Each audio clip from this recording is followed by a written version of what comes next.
ምንም አትነግረኝም። አሳየህ አሁን የተናገርከው ምን ልታሳየው ነው የመጣ ወንድም አለም ሁሱ?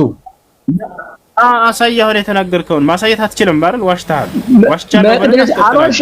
አልዋሸውም። መቅደሴን ስለሚያረክሱ ወደ መቅደስ አይግቡ የሚል ታሳየን ነው የመጣ። አሁን እስካልዋሸህ አሁን የተናገርከው የቱ ጋር ነው ያለው? አሳየን። አሁን የተናገርከው የቱ ጋር ነው ያለው? አሳየን ካልዋሸህ። ሁሱ የመጣንበት ነው። እዛም አንርገጣ፣ እዛም አንርገጥ፣ እዛም የመጣንበት ነው። መቅደሴን ስለሚያረክሱ ወደ መቅደስ አይግቡ የሚላል ብለህ እኮ ነው ሁሱ ወንድሜ። ለመማር እኮ ነው የመጣው ነው። ተው እንጂ አያችሁት አይደለ? ምንም ማስረጃ የለውም። ቀጥል፣ ስላስቀጥልሽ ችግር የለውም። ቀጥል፣ ሂድ። የት አለ ታዲያ እንትኑ መቅደሴን ስለሚያረክሱ ወደ መቅደስ አይግቡ የሚለው? አይዋ የታለ? እሱን ብቻ ማየት ፈልገው አይደል? በቃ መቅደስን ስለሚያረክሰው የሚለውን ያሳየህ ነው። በቃ ያውና ነገር ግን ነውረኛ ነውና ቀጥላት። መቅደሶችን ምን ስለሚያደርጉ አለ። ነገር ግን ነውረኛ ነውና ቀጥላው እንዳያረክስ ወደ መጋረጃው አይግባ፣ ወደ መሰዊያው ማይቅረብ የሚቀድሳቸው። ቆይ አንተ እስከመጨረሻው እንዳነበው አንተው። እሺ ችግር የለውም። ምንም አዲስ ነገር የለውም። ያው አስነብባለሁ። ቀጥል። ነገር ግን ነውረኛ ነውና መቅደሶችንም እንዳያረክስ መጋረጃው ማይግባ፣ ወደ መሰዊያው ማይቅረብ የሚቀድሳቸው እኔ እግዚአብሔር ነኝና። ሙሴም ይህን ለአሮን ልጆቹ ለእስራኤል ልጆቹ ሁሉ ነገረው። ከምን አንፃር ነው እንደዚህ ያለው? አሁን ተረተው አንተ እንዳልከው አይደለም። እርኩሶች ናቸውና መቅደሴን እንዳያረክሱ እነሱን እርኩስ አላለም። ስለዚህ መቅደሶችን እንዳይረክሱ ብሎ ተናግሯል አይደለ? እነዚህ ሰዎች ያረክሳሉ፣ እርኩስ ናቸውና። ይኸውልህ ሙሴ ምን መሰለህ ካላይ ሲናገር መስዋዕትን የሚያቀርቡትን ዘረዘረ። ስለነዚህ ስላጭር ሰዎችና ስለ ጃንደረባ ስለ ቋቁቻሞች መቅደሶችን እንዳያረክሱ ወደ መቅደሶቼ እንዳይቀርቡ ብሎ ከልክሏቸዋል። አልከለከላቸውም? ካልክሏቸዋል እኮ። ትክክል ነህ። ካልክሏል እኮ መጽሐፍ ነው እኮ። አላሁ አክበር። ቆይ አንድ አክበር እኮ ይክበር፣ ችግር የለም ግን አዳምጠኝ። እኔ አይክበር መቻልኩኝ ሁሉ እኔ አይክበር አልኩኝ። አንድ ያስቡት ከአንድ ከይቅርታ ጋር አምላክ ራሱ ወዶና ፈቅዶ በፈጠራችሁ አፈጣጠር እንደገና ታረክሳላችሁ መቅደሶቼ እንዳትቀርቡ ሲል፣ መቅደስ ማለት በእኛ መስጂድ አስቡት። አጭር ሰው ነህና ወደ መቅደሴ እንዳትቀርብ አንተ አጭር ሰው መቅደሴን ታረክሳለህና ቢልህ ምን ትላላችሁ? ያ ጀማ አምላክ ራሱ ወዶና ፈቅዶ በፈጠረኝ አፈጣጠር እንዴት ነው የሚያገለኝ? አሁን ከእስላም አንፃር ያለውን ላስረዳችሁ። በእኛ እውር ተብሏል። ፍቀድልኝ አንዴ ስለሰማው አንዴ እሺ፣ አንዴ የእስላምን ታላቅ ውበቱን ደግሞ በዚህ በኩል ልግለጽላቸው። ችግር የለም እናውቀዋለን። ችግር የለም። ካወቀው ንገረኝ ና ተነሳ። ካወቀው ኢስላም በዚህ በኩል ምን እንደሚል ንገረኝ። ቀጥል ና አውቀዋለሁ ይብላል። ንገረን ኢስላም በዚህ በኩል ምን እንደሚል አታውቀውም። ሚውትን አድርገህ ዝም አልክ። አሁን ልንገርህ የኛ ነው ልንገርህ ያልኩህ እሱ የኛ ነው ልንገርህ ያልኩኝ እኔ ያንተን ማየ ነው እግዚአብሔር ነገረኝ እኮ እንደሱ አይደለም። ሁሱ ወንድም አለም አንዴ ሰወድ ጾም ነው ደግሞ አዳምጠኝ። ቆይ አንዴ አዳምጠኝ እንዳደክም። ቆይ ልንገርህ አንዴ ትንሽ ደቂቃ አስተኝ፣ አንድ ደቂቃ አስተኝ ወይ ሁለት ደቂቃ አስተኝ ፈቃደኛ ከሆንክ ልናገር። ሁሱ ኦኬ ልናገር ረበ ፈጣሪ አብራልኩኝ እኮ ይኸውልህ ተናገር አልኩኝ። አብሽር። እሺ አመሰግናለሁ። አላህ ይባርክህ። ይኸውልህ ሁሱ ከላይ ሲጀመር የተናገረው መስዋዕቱን ለሚያቀርቡት ለሚሰሩት ነው። የእግዚአብሔር መስዋዕት ደግሞ የተባረከ ስለነበረ እነዚህ ያለባቸው አይግቡ። እነዛ ደግሞ በግል ስራቸው በለምጽ የተመቱ ነበሩ፣ ወደ መቅደሱ እንዳይገቡ። መስዋዕቱን ግን ይብሉ፣ እንጀራውን ይብሉ፣ ነገር ግን ማዘጋጀት አይችሉም ነው ያለ። ከዛ አንፃር ነው እንጂ እነሱን እሱ የፈጠራቸው እሱ ነው። በራሳቸው በደል ምክንያት በለምጽ ተመቱ፣ ያ ችግር ደረሰባቸው። ስለዚህ ወደ መቅደሱ የማይገቡ ምክንያት መስዋዕቱን እንዳይሰሩ ነው የተባለ እንጂ እንዳይበሉ አላለም። ነገር ግን ቅዱስ ቅዱሳን ገብተው መስራት አይችሉም። አንደኛ ስለ ለምጽ አያወራም፣ ከራስህ እየጨመርክ ነው። ሁለተኛ እዚህ ቦታ ላይ በራሳቸው ኃጢአት ነው በዚህ የተመቱት አልክ። አጭር ሰው አጭር የሆነው በራሱ ኃጢአት ነው እያልከን ነው? ወይኔ በፈጣሪ አይ አጭር ሰው በራሱ ኃጢአት ሆነ እያልኩ አይደለም ሁሱ። ወደ የእግዚአብሔር መስዋዕት በዚህ ኃጢአት ነው ብለናል። ቆይ ቻይና መጭባጫ የሆነ በራሳቸው ኃጢአት ነው አይነ መጭማጫ እኮ ሲል ሁሱ አይነ መጭማጫ ሲል መጽሐፉ እንዴት መሰለ የሚፈስ ነገር ያለውን ነው እና ለማየት ደግሞ የሚያዳግተዋል አይደል? ለዛ ነው እንደሱ ብሎ የፈታልህ ማን ነው? እዛው አለልህ እኮ ሁሱ እዛው ምን ይሄ እኮ ይፈታ እዛው ላይ ያለው ነው አይልም። አንተ አልክ አለ ቃሉ ሲናገር አንተ አልክ ይላል።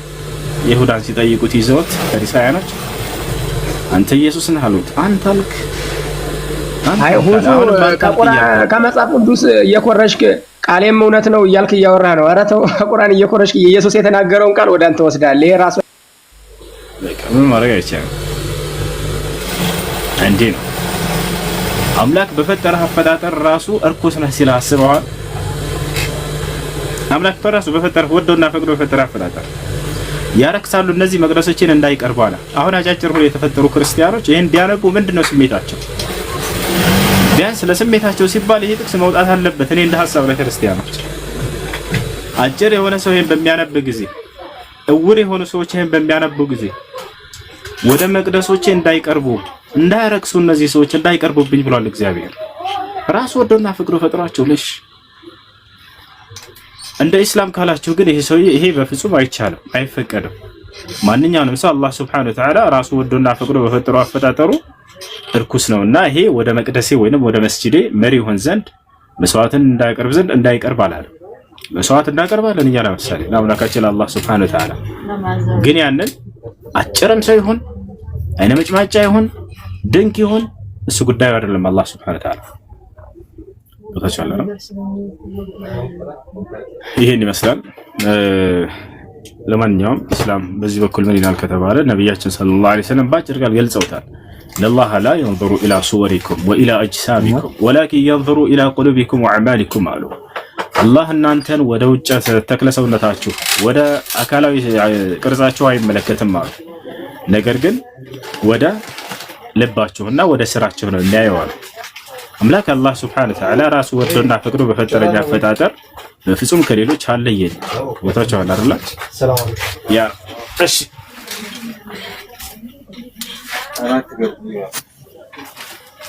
እሺው አንሻለሁ እንጂ እሺ ማሄር አለ አሰራርና አይቼው ነው የምጨርሰው ገና ማለት ነው። الحمد لله رب العالمين الرحمن الرحيم مالك يوم الدين السعودية ትንሽ ጠበብ ምን ታረጋለህ? መካ እኮ አዛን አድራጊ ነበር ወላሂ አንተ ነው እንጂ ወላሂ ሳውዲ አዛን አድራጊ ነበር ይሄ እሱ አንተ ያው ወላሂ በመካ ምድር ላይ ወላሂ አለ ወላሂ ምር እሺ ሚዩት አድርገህ እሱ እሺ እሺ ቀጥል ማለት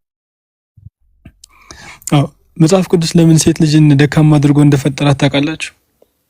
ወላሂ العظيم ለምን ደካማ አድርጎ ፈጠራት? ይሄን ታውቃላችሁ? እስኪ ገምቱ። ለምን ይሆናል ብላችሁ ታስባላችሁ? ሴት ልጅ ለምንድን ነው ደካማ ሆና የተፈጠረችው? በጉልበት ምናምን ለምንድን ነው ደካማ ሆና የተፈጠረችው? እስኪ ገምቱ። ለምንድን ነው ደካማ ሆና የተፈጠረችው ሴት ልጅ በመጽሐፍ ቅዱስ? የሚያቅሰው አለ ለምን ደካማ ሆና እንደተፈጠረች ሴት ልጅ በመጽሐፍ ቅዱስ?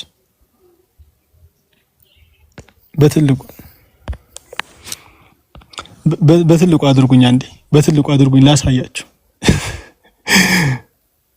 በትልቁ አድርጉኝ አንዴ፣ አድሚኖች አላችሁ። ሴት ልጅ በመጽሐፍ ቅዱስ ደካማ ሆና የተፈጠረች ለምን እንደሆነ ታውቃላችሁ? እንድትደበደብ ቀጥቶ ገርፎ እንዲያኖራታል። መጽሐፍ አክሲማሮስ ማለት የኤጲፋኒዮስ መጽሐፍ ነው። ሴት ልጅ ተገርፋ እንድትኖር እንዲያስተዳድራት ነው። ገርፎ ደብድቦ አለ።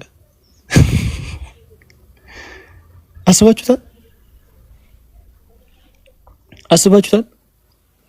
አንዳንድ ጠንካራ ሴቶች ከጎልምሳ ታግለው ለማሸነፍ ሲደርሱ ይታያል። ቀጥቷል ይው በጉልበት በኃይል አለ ቀጥቶ ገርፎ እንዲያኖራት ነው። ለዚህ ነው ደካማ መሆን የተፈጠረ በመጽሐፍ ቅዱስ ሴት ልጅ ለዚህ ነው የተፈጠረችው። ይሄንን መጽሐፍ ተሸክመው ነው እንግዲህ እስልምናን እንትን ለማለት የሚሞክሩት ለመተቸት የሚሞክሩት ማለት ምድር ላይ ላለው ኃጢአት በሙሉ ተጠያቂ ማን እንደሆነ ታውቃላችሁ? በመጽሐፍ ቅዱስ መሰረት ታውቃላችሁ? ምድር ላይ ላለው ኃጢአት በሙሉ ተጠያቂ ማን እንደሆነ ታውቃላችሁ? ታውቃላችሁ ወይስ ልንገራችሁ? ኃጢአት በሙሉ አለ መጽሐፍ ቅዱስ፣ ኃጢአት በሙሉ ከሴት ልጅ ነው። ሁሉ ኃጢአት ሴት ልጅ ኃጢአት ሁሉ መነሻት የሁሉም ኃጢአት መነሻ ናት። والله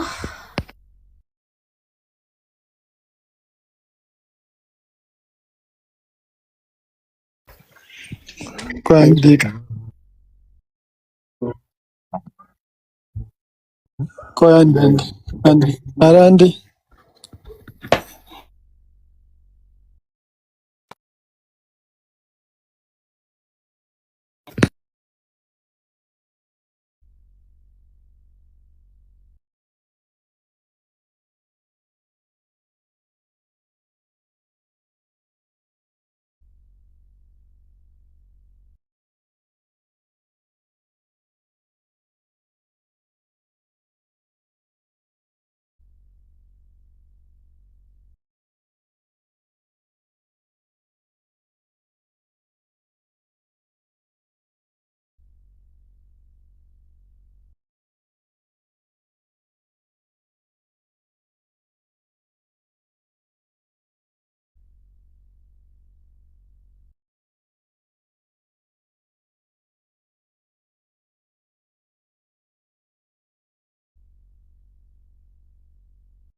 ጌዲ እናትና አባቱን የሚሳደብ ተወግሮ ይገደል ይላል አይደል?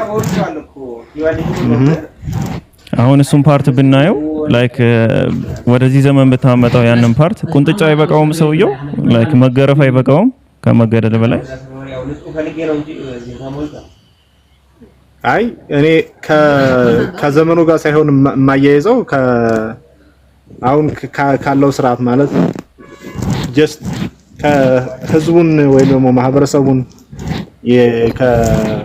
ከምታሳድግበት ሁኔታ አንፃር ማለትም በዛ ስርዓት ውስጥ አታሳድገው ማለት በዛ ስርዓት በቶራ ስርዓት ውስጥ ብታሳድገው ኖሮ ያ ነገር ትልቅ ወንጀል ነው የሚሆነው። ግን አሁን በቶራ ስርዓት ውስጥ ስለማያድጉ ሰዎች ከዛ አንፃር ስታየው ምናልባት እንደዛ ሊባል ይችላል ይሆናል እኮ። አሁን እንደዛ ሳይሆን አሁን እኔ እንዴት መሰለ መረዳው ይሄንን አንቀጽና ይሄን ህግ በተመለከተ ያው በዛ ጊዜ ሙሴ እንግዲህ ቶራ ሲሰጠው ሙሴ ከግብጽ ባርነት ነው አይደል ወጣው። ከዛ በኋላ አይደል ቶራ የተሰጠው። እነዛ የተሰጣቸው ማህበረሰቦች ባሪያዎች ነበሩ። ግብጽ ደግሞ እንደምታውቀው በጣም ስቃይ የበዛበት ህይወት ነበር የሚሰጧቸው ፈርዖን ማለት ነው። አጠቃላይ ከፈርዖን በፊትም የነበሩትም ከዮሴፍ ጀምሮ ያሉት ገዢዎች ብለን እናስበውና በጣም ስቃይን ያበሏቸው ነበር። በጣም ኃይለኛ የሆነ ድብደባ ያደርሱባቸው ነበር። ስለዚህ እነዚህ ማህበረሰቦች ዱላን የተላመዱ ማህበረሰቦች ስለሆኑ የሆነን ባሪያን ለመግራት ማለት ነው አንድም ባሪያ ለመግራት ወይም ወደ ትክክለኛ መስመር ለመመለስ ኃይልን ነው የምትጠቀመው። ሙሴም ጋር የተፈጸመው ነገር ይሄ ነው ብዬ ነው ማምነው። እግዚአብሔር ለሙሴ እንደዛ ሲለው እናትና አባቱን የሚሳደብ ተወግሮ ይገደል ምናምን እንደዚህ አይነት ሃርድ የሆኑ ህጎችን ሲያወጣ ለነሱ ድብደባና ግርፊያ ምንም ማለት ስላልሆነ ነው። ለምን ኦሬዲ ላይፋቸው ይኖሩበት ስለሆነ ነው። ስለዚህ ትገረፋላችሁ ወይ 10 ግርፊያ ወይ 20 ግርፊያ ምናምን ቢባል እነዛ ሰዎች ሊለወጡ ሊስተካከሉ አይችሉም። ይችላሉ ብዬ አላምንም። የለመዱት ኖርማል ላይፋቸውም ስለሆነ ማለት ነው። ስለዚህ ከዛ አንፃር በሚፈሩት ነገር ላይ ህግ ወጣላቸው። ያ ምንድነው ትገደላላችሁ ሲባል ኦኬ ያ ነገር ነው ትልቁ የሚያስፈራቸው። ስለዚህ በዛ አማካኝነት ከነበሩት ጋጠ ወጥነት ወጣው ወደ ስርዓተኛነት ተመለሱ ማለት ነው። ስለዚህ አሁን በባርነት ስር ውስጥ ለሌለው አካላቶችና እንደዚህ አይነት ጭቆናዎችን ላላሳለፉ ሰዎች ኖርማሊ ያው ላንተ ብዬ ቦስ እንደዚህ አይነት ህጎች መቀመጣቸው በጣም ቱማች ነው። ገባጊዲ ኦኬ ሐሳቤን ከተረዳ ነው። አይ እኔ እንኳን ከዛ ጋር እንኳን አላያይዘውም። ሐሳብ ገብቶኛል ያልከው ነገር ነው። ነገሩ ሎጂካል ለማድረግ ነው ያንተ እንትንና ከዛ አንፃር አይደለም ማለት እንግዲህ አኮርዲንግ ቱ ጁዳይዝም ያን ነገር እንዴት ነው የሚረዳው? ጀስት ለፋሚሊ ወይም ደግሞ ለቤተሰብ ከሚሰጠው ክብር አንፃር ነው ማለትም ከፈጣሪ በታች ወላጆች ማለት ያንተ እንደ ፈጣሪዎች ነው የሚታዩት ማለትም ይሄን ያለህን ቦዲን ወይም ደግሞ ፊዚካሉን ነገር የምታገኘው ከነሱ ስለሆነ በጣም ቢግ ሪስፔክት ስለሚሰጥ ከዛ አንፃር ነው እዛ ላይ ስትሪክት የሆነ ህግ ያለው እንጂ ከባርነቱ ጋር ምናምን ተይዞ አይደለም ይመስለኛል። አስርቱ ትእዛዛት ላይ የሚያለው እናትና አባት ማክበር ጋር የተገናኘ ነው አይደል? አስርቱ ትእዛዛትም ውስጥ ቢዘረዘር እናትና አባትን አክብር ነው። ከትእዛዛት ሁለተኛው ትእዛዝ አይ ቲንክ ዘጸአት 20 ላይ ያለው ፓርታ አስርቱ ትእዛዛት ላይ ያለው ዘጸአት 20 መሰለኝ ቆይ ቼክ ላድርገው። አባትህንና እናትህን አክብር የሚለው ወደ አራተኛው አምስተኛው አካባቢ ነው ትእዛዙ። እሱ እንዳለ ነው፣ በሱ እንስማማለን፣ ችግር የለውም። ግን ህግጋቶችን በጠቅላላ አብዛኞቹም ህግጋቶችን ባይና እኔ አሁን ብረዳ ለኔ የማስበው ያንን ማህበረሰብ ነው ታሳቢ አድርጌ ህጎቹን መቃኘው። ከዛ ማህበረሰብ ውጭ ያሉትን ለምሳሌ አሁን ያለንበትን ደረጃ ታሳቢ አድርጌ ህጉን ብቃኘው ህጉ በጣም ቱማች ነው ለኔ። በጣም ማለት በቃ አላስፈላጊ የሆነ ህግ ነው። ለምሳሌ እንደው ከእስራኤላዊ ውጭ ያሉትን ሰዎች የሚዳኙበት መስመር ራሱ የሚያዙበት መስመር ራሱ አሁን በዛ ጊዜ ላይ ኦኬ ሁሉም ጠላቶቻቸው ነበሩ ብለህ ልታስብ ትችላለህ። አማሌቅንም ብትወስድ ምናምን እንደውም ከአማሌቅ እስከ ማን ነው ብለህ ጽፈህ እስከ ኻሚኒ ብለህ እንደዛም ጽፈሃል አይቻለሁ። ብቻ አማሌቅንም ምናምንም ብንወስድ በዙሪያ ያሉትን ብንወስድ ሁሉም በስደቱ ሰዓት ላይ ሁሉም ጠላቶቻቸው ነበሩ። ስለዚህ ለነሱ ያላቸው እይታ የተለየ ቢሆን ምናምን ወይም የተለየ እንዲሆን ቢያደርግ እግዚአብሔር እኔ አሁን እዛ ጋር የሚነሱት ህጎች ላይ ተቃዋሚ ስላልሆንኩ ነው ይሄንን የምልህ። እዛ የተቀመጡ ህጎች ላይ እንደ ተቃዋሚ ሳይሆን በቃ ዘመኑን የዋጀ ነው ብዬ ነው ማስበው። ኦኬ ትክክል ሊሆን ይችላል፣ ግን በጊዜው ነው ብዬ ነው ማስበው። ከዛ በኋላ ለሚመጣ ማህበረሰብ ግን ትክክል አይደለም የሚል እምነት ነው ያለኝ። ገብቶሃል አይደል? እንዴት መሰለ ገባኝ፣ አንተ አሳገብቶኛል። ግን ለምሳሌ ሐላካ እንዴት መሰለ ሐላካ በነገራችን ላይ አሁን የህጎች ውስጥ ብትገባ ለምሳሌ አሁን ስለ በሬ ሲያወራ ታገኛለህ እና ጀስት አሁን ደግሞ በሬ በማይኖርበት ሰዓት የህግ ሙሉ በሙሉ ውድቅ ይሆናል ማለት አይደለም። ግን እነዛ ህጎቹ ኢንተርፕሬት ይደረጋሉ ማለት ይተረጎማሉ። ለምሳሌ ከመኪና ጋር ልታያይዘው ትችላለህ ያን ህግ ማለት። ስለዚህ ቀጥታ ዳይሬክትሊ በሬ ስላለ በሬ ላይ ብቻ አይደለም አፕላይ የምታደርገውና በዘመኑ ተያይዘው ከሚመጡ ነገሮች ጋር እነዛ ህጎቹ ይተረጎማሉ ማለት ሐላካ የሚባል ነገር አለ። በዛ አንግል ነው እንጂ የሚታዩት በቀጥታ እዛው ላይ ብቻ ቆመው ስታክ አድርገው የሚቀሩ ነገሮች አይደሉም። ኦኬ እሺ፣ ሙስሊሞች በነብዩ መሐመድ ሰለላሁ ዐለይሂ ወሰለምን ጨምሮ ሙስሊሞች አጠቃላይ ይድናሉ ወይስ ይጠፋሉ? ጌዲ አህዳውያን ማለት እኔ አሁን እንደ እንትን ካሰብ አኮርዲንግ ቱ ጁዳይዝም እኔ ሲምፕሊ ስነግርህ እንደ ኖሃይድ ይታሰባል ሙስሊም የሆነ ሰው ማለት። ለምሳሌ ኖሃይድ ማለት ሰባቱን ህጎች የሚጠብቅ ማለት ነው። ግን ከኖሃይድም ሆኖ ቅጣት የሚቀጣ ሰው ሊኖር ይችላል። ገባ? እነዛን ሰባቱን ህጎችን ካለመፈጸም አንፃር ማለትም በትክክል ካለመጠበቅ አንፃር ማለት። ስለዚህ አንድ ሰው ሙስሊም ሆኖ በትክክል ያን ፕሮፐርሊ በዛ ውስጥ የሚያልፍ ከሆነ ጀስት እንደሆነ ሀይድ ስለሚቆጠር ያው ይድናል ተብሎ ነው የሚታሰበው አኮርዲንግ ቱ ጁዳይዝም። እሺ የኖህ ህጎችን ለምሳሌኛ አሁን አስርቱ ትእዛዛትንም እንተገብራለን። አስርቱ ትእዛዛትንም ቁርአንም ላይ ሐዲስም ላይ አለ፣ አስርቱ ትእዛዛትን ጨምሮ ማለት ነው። ከዛ ውስጥ የሰንበት ቀን ነው። የሰንበት ቀንም ደግሞ ላይክ ለእስራኤላውያን የተሰጠውን ቀን በተመለከተም ቁርአን ላይ ተቀምጧል። በትክክል የተሰጣቸው ቀን እንደሆነ ማለት ነው። ለእናንተ የተሰጠ ቀን መሆኑ በትክክል ተቀምጧል። በሁለተኛ ደረጃ ግን አሁን ላለው ኡማ ወይም ደግሞ ለሙስሊሙ ማህበረሰብ ጁማን የጸሎት ሰዓት እንዲሆን ተደርጎ ላይክ ጁማ ተሰጥቷል። ሶ ምንድነው እንትን አላደረገም። ላይክ ለእስራኤላውያን የተሰጣቸው የሰንበትን በተመለከተ ያንን ሰንበት አላጠፋውም፣ አልተሰጣቸውም አላለም። ያ ሰንበት መሰጠቱን ያስቀምጣል። ከዛ በኋላ ግን እኛ ጋር ያሉ ህዝቦች በተመለከተ ደግሞ ወደ ጁማአ እንደዞረ ሰንበቱን ያስቀምጣል። ዮም ኪፑርንም ጨምሮ እንጾማለን። ታውቃለህ ጌዲ? ምንድነው ስልኩ? አይ ዶንት ኖ እኔ እሱን አላውቅም። መቼ ነው የምጾሙት? አሹራ የአሹራ በዓልን እንጾማለን። አሹራ ይባላል ወይም ደግሞ አሶር ተብሎ በሌላ ስሙ እንደሚጠራው ዮም ኪፑር። እናንተ 7ኛው ወር 10ኛው ቀን ላይ አይደል የምትጾሙት በእስራኤል አቆጣጠር? እኛ ጋር ደግሞ በመጀመሪያው ወር 10ኛው ቀን ነው የምንጾመው። መጀመሪያው ወር 10ኛው ቀን ማለት ነብዩ መሐመድ ሰለላሁ ዐለይሂ ወሰለም ወደ መዲና ሲገቡ አይሁዶችን ያገኟቸዋልና ከዛ በፊትም ይጾሙ ነበር። መካውያን ባይዘው ይጾሙ ነበር አሹራን ወይም አሶርን ዮም ኪፑርም ማለት ነው።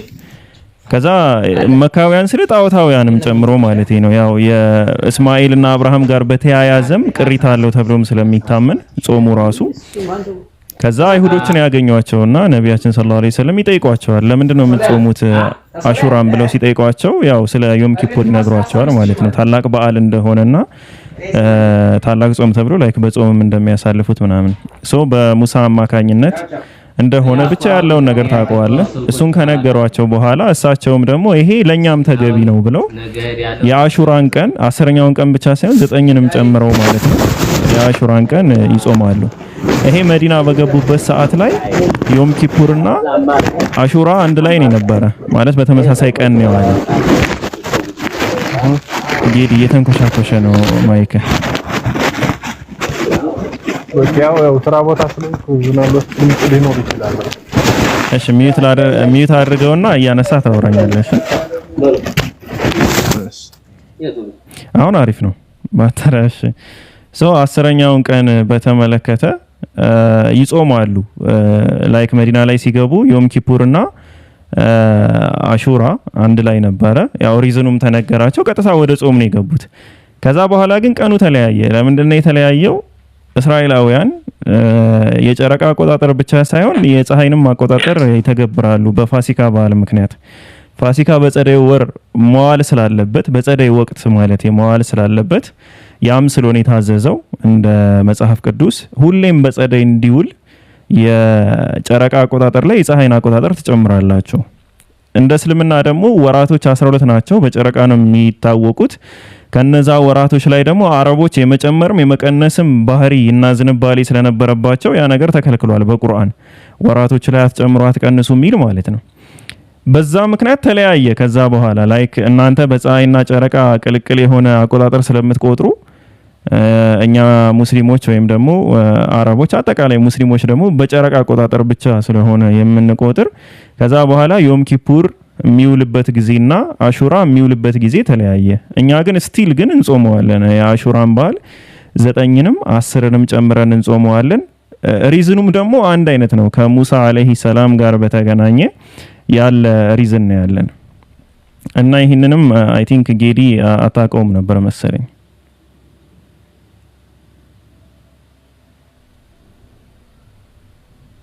ጌዲ ሚዩት ላይ ነው። እስኪ አይ እኔ እንደዛ አይመስለኝም ግን አውቃለሁ። አሹራ የሚባለው ጾም አውቃለሁ። እዚህ ብዙ ጓደኞች ምናምን ስላሉ ሙስሊሞች አውቃለሁ። ግን ምንድነው አላማው? ለምሳሌ የአሹራ ጾም አላማው ምንድነው? መዘከር ነው።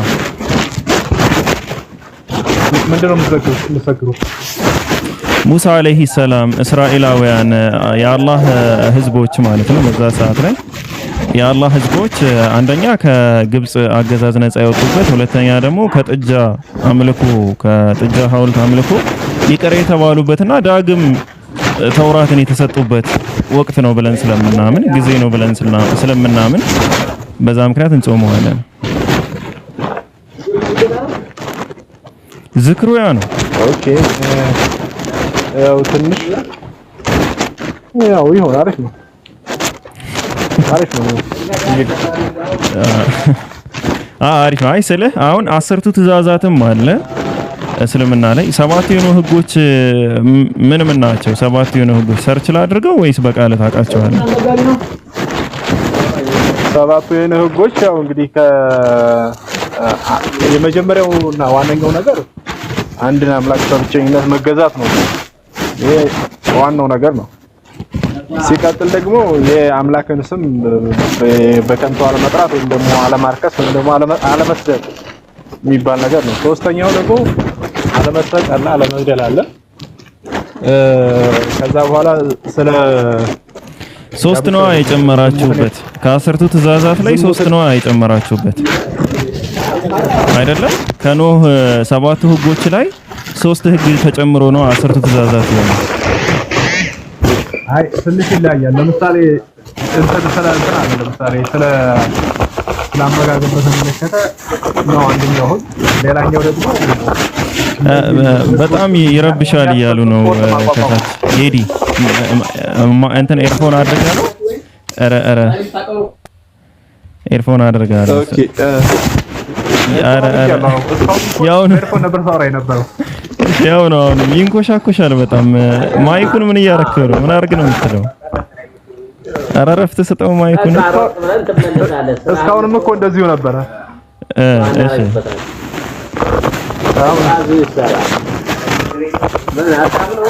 አሁን ላይ ኧረ በቃ በጣም ነው የሚረብሽው። ይቅርታ በጣም ነው የሚረብሽ። ጌዲ ከታች ሁሉ እያለቃቀሱ ነው።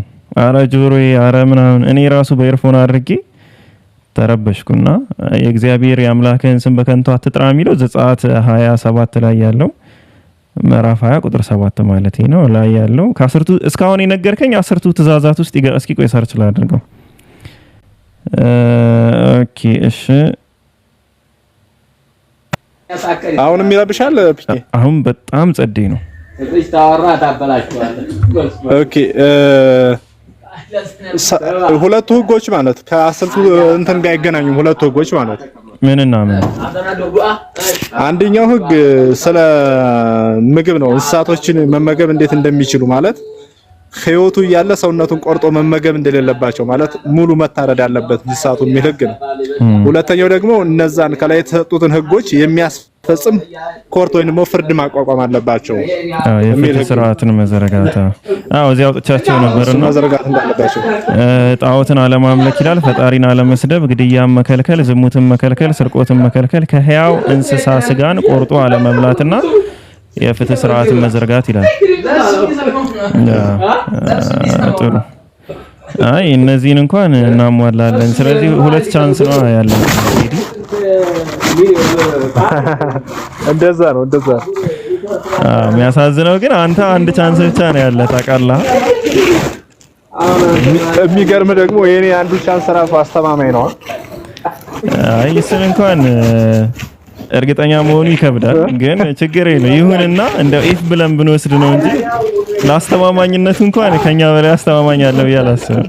ምክንያቱም በሁለት እድልም ተጠቅመን በሶስተኛም ጭምር እንጠቀማለን። አሁን ኢየሱስ ክርስቶስንም እንደ መሲህነት ስለምንቀበል ኢየሱስ ደግሞ መሲህም ከሆነ በሶስተኛም ደግሞ እንጠቀማለን። እኛም በሶስቱም እድል ዳኞች ነን፣ ጠፊዎች አይደለንም። እርስዎ በአንድ ብቻ ነው እንግዲህ ይሁን። እሺ የክርስቲያኖች ካላችሁ ሪኩዌስት ላኩ። እየሰማችሁ ያላችሁ ክርስቲያኖች ካላችሁ ደግሞ እስኪ ቆይ ጌዲ፣ ክርስቲያኖች ታዲያ እንዴት ነው የሚድኑት? አሁን ለምሳሌ there is no way man እሱ እኮ ነው ከበድ የሚያደርገው።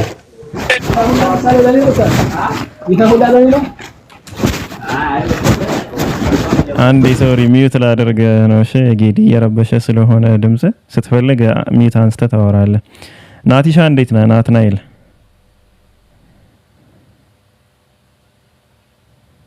እግዚአብሔር ይመስገን። እንዴት ናችሁ ወንድሞች? አለሁ አልሐምዱሊላህ። ሰላም ነው አለን፣ እግዚአብሔር ይመስገን። ከየት ቤተ እምነት ነህ ናትናኤል? እኔ ክርስቲያን ነኝ። እሺ እኮ ክርስቲያን ከየት? መጽሐፍ እንድንመርጥ ብዬ ነው። ማታምንበትን ነገር ከምገዛገዝህ በመታምንበት ባወራ የተሻለ ነው። ያ ግን እኔ አይ ቲንክ አንተ የእስልምና እምነት ተከታይ ነህ መሰለኝ። እኔ ሙስሊም ነኝ። እሺ ወንድሜ፣ እኔ ተቋረጥክ። ናቲ ተቋረጠ። ኦኬ አሁንስ? አሁን አለ። ምን አልከኝ? አይሰማም? አሁን ተሰማ። ጥያቄ እስልምና ላይ ነበረ። አዎ ኧረ ትጠይቃለህ፣ ችግር የለውም እናወራለን። ሀሳብ ነው ሼር የምናደርገው እዚህ። ያው ተዋውቀን ነው ግን ወደ ጥያቄ የምትገባውና አልሰማሁም። ምናልባት ነግረኸኝ ከሆነ አልሰማሁም።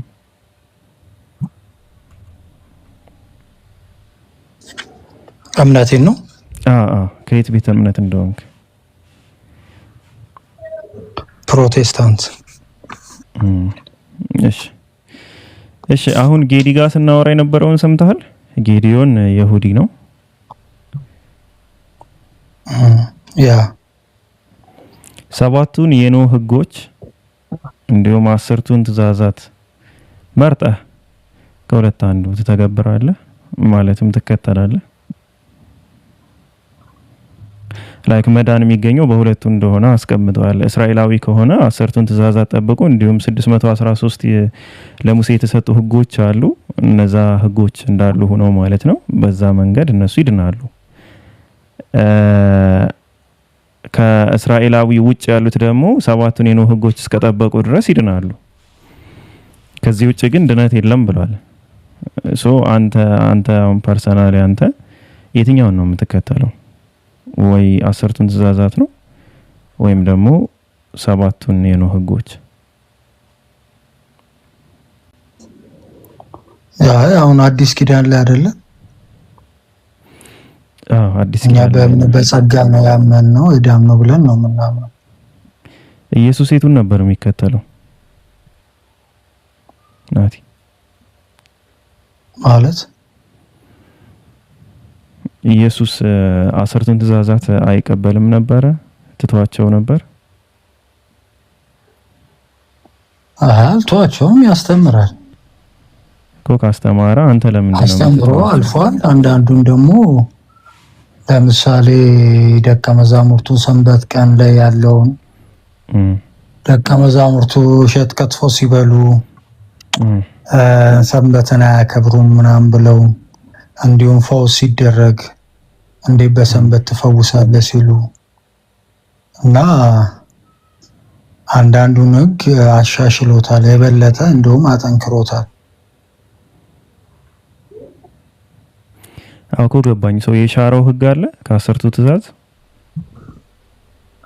ስፔሲፊክ እንዲህ ህግ ሽሮታል ይሄን አልሻረውም ብለህ የምታወራው ህግ የለም እኮ። ካልሻረው አንተ ለምንድን ነው የምትሽረው?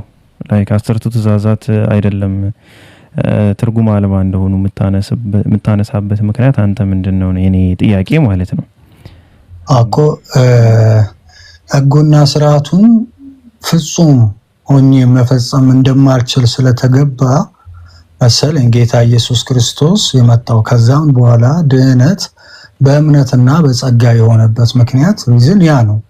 ትእዛዙን በመፈጸምና 10ቱ ትእዛዛትን ግን ታውቃቸዋለህ ናቲሻ? በሚገባ። እሺ ካወካቸው እንደው የትኛው ነው? እኔ አሁን በጣም ነው ግራ የሚገባኝ። የትኛው ነው የሚከብድ ህግ? እስኪ ከ10ቱ ትእዛዛት ይሄንን ህግ የሰው ልጅ መፈጸም አይችልም የምትለውን ህግ እስኪ ንገረኝ። ላይ ከባድ የምትለው ህግ ልዘርዝርልህ ወይ ልጥቀስልህና ከዛ ትመርጥልኛለህ? ጥቀሰው። እሺ የመጀመሪያው ምንድነው? ዘጸአት 20 ላይ ያለው ማለት ነው ቁጥር 3 ላይ ከኔ በቀር ሌላዎች አማልክት አይሁኑልህ ይላል። ስለዚህ እኔ እያለ የሚናገር አንድ ማንነት አለ። ከዛ ማንነት በስተቀር ሌላ አማልክት አይሁኑልህ ነው የሚለው። ይህንኑ ወደ ሁለተኛው ደግሞ ስንገባ በላይ በሰማይ ካለው በታችም በምድር ካለው ከምድርም በታች በውሃ ካለው ነገር የማናቸውንም ምሳሌ የተቀረጸውንም ምስል ለአንተ አታድርግ፣ አትስገድላቸው፣ አታምልካቸውም ይላል። የእግዚአብሔር የአምላክህን ስም በከንቱ አትጥራ፣ እግዚአብሔር ስሙን በከንቱ የሚጠራውን ከበደል አያነጻውምና። የሰንበት ቀን እየሰማህ ከሆነ ተመልሰህ ግባሽ። የሰንበትን ቀን ትቀድሰው ዘንድ አስብ፣ 6 ቀን ስራ ተግባርህን ሁሉ አድርግ ይላል። አባትህንና እናትህን አክብር፣ አትግደል፣ አታመንዝር፣ አትስረቅ፣ በባልንጀራህ ላይ በሐሰት አትመስክር፣ የባልንጀራህን ቤት አትመኝ፣ የባልንጀራህን ሚስት ሎሌውንም፣ ገረዱንም፣ በሬውንም፣ አህያውንም ከባልንጀራህ ገንዘብ ሁሉ ማናቸውንም አትመኝ ይላልና እስኪ ከነዚህ ሁሉ ህጎች ናትናኤል እስኪ ተመልሰህ ግባና የቱ ነው የሚከብደው? እኔ አሁን ካነበብኳቸው ውስጥ የሚከብድ ምንም ነገር አላየሁም። ምንም ነገር ማለት ነው። እና የቱ ነው ሰው ህግን መጠበቅ አይችልም ይከብደዋል የተባለው? የትኛው ነው? እንደው አትግደል ነው? አታመንዝር ነው? አትስረቅ ነው? አባትህንና እናትህን አክብር የሚለው ነው? ባልንጀራህ ላይ በሐሰት አትመስክር የሚለው ነው? የባልንጀራህን ቤት አትመኝ፣ የባልንጀራህን ሚስት፣ ሎሌውንም፣ ገረዱንም፣ በሬውንም፣ አህያውንም ከባልንጀራህ ገንዘብ ሁሉ ማናቸውንም አትመኝ የሚለው ነው? ወይስ ከእኔ በቀር ሌላ አማልክት አይሁኑልህ የሚለው ነው? አሁን እቺ ምናልባት ልትከብድ ትችላለች። ከእኔ በቀር ሌላዎች አማልክት አይሁኑልህ የሚለው ሊከብድ ይችላል። ሬሞንታዳ አለ። ሬሞንታዳ ፖዝ ነህ። ክርስቲያኖች ካላችሁ ሪኩዌስት ላኩ። ክርስቲያኖች ካላችሁ ሪኩዌስት ላኩ። ፖዝ ሰው አንቀበልም። ድጋሚ ሪኩዌስት መላክ ትችላለህ።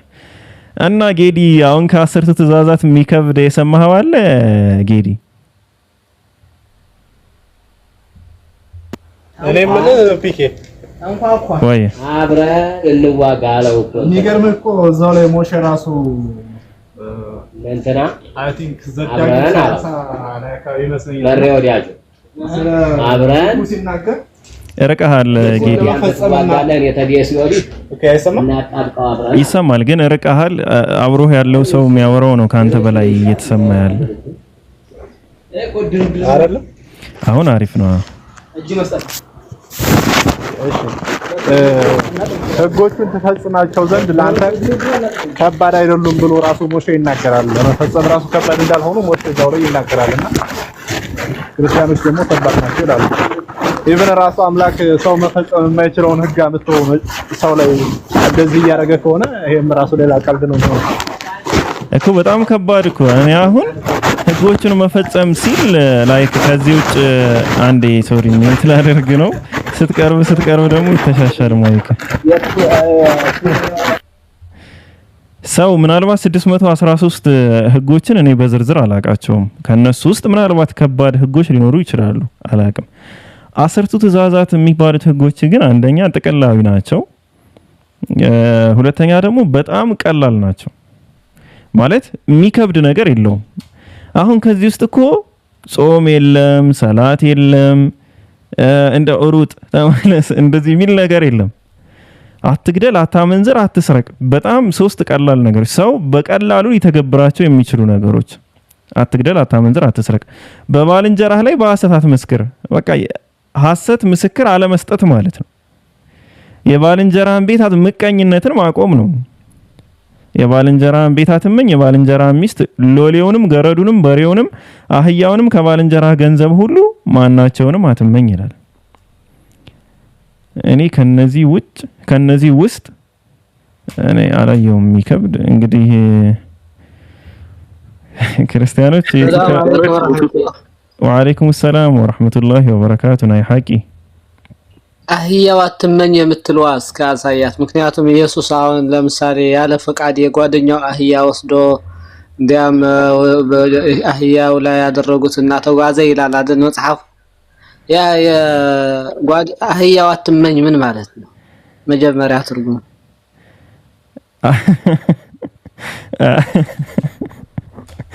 ኧረ እኔ እርሶ ይከብዱኛል። እኔ እስኪ ሬሞንታዳ አለ? አዎ ሰላም ነው? አልሐምዱሊላህ። ሙስሊም ነህ?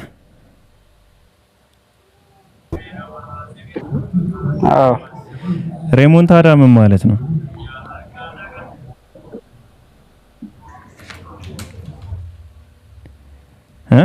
እኔ እንጃ። እንዲሁ እግረ መንገድ ነው የጻፍከው ነው ወይስ ተጽፎ አይተሃል? እኔ እንጃ። መልሶ ማሸነፍ ማለት ነው። እና ትርጉሙን ካወቅከው እኔ እንጃ እንዴት አልከኝ ደግሞ መልሰህ።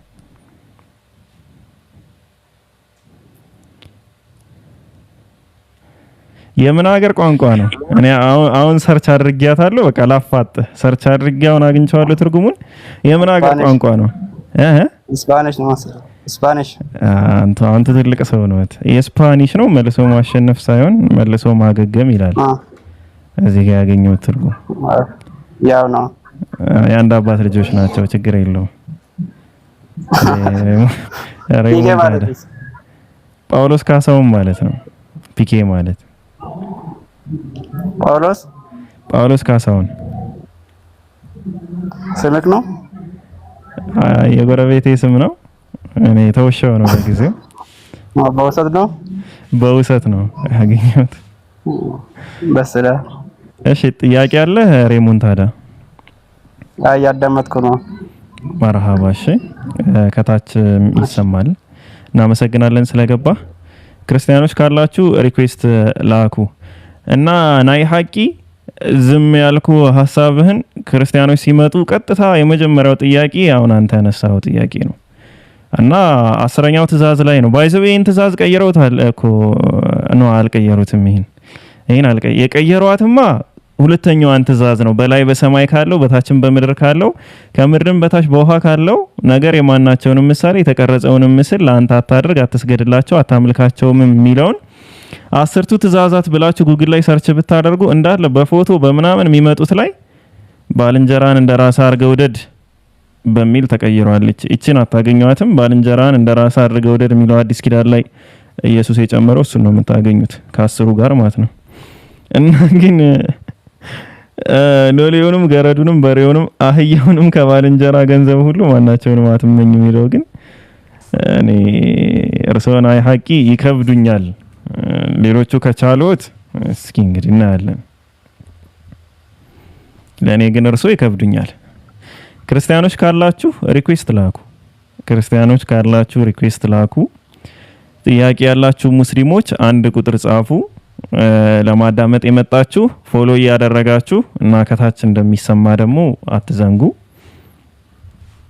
ጥያቄ ያላችሁ ሙስሊሞች አንድ ቁጥር ጻፉ። ክርስቲያኖች ካላችሁ ሪኩዌስት ላኩ። ናትናኤል ግን እስልምና ላይ ሳይጠይቅ ወጣ። ችግር ነው። ናትናኤል እስልምና ላይ ሳይጠይቅ ወጣ።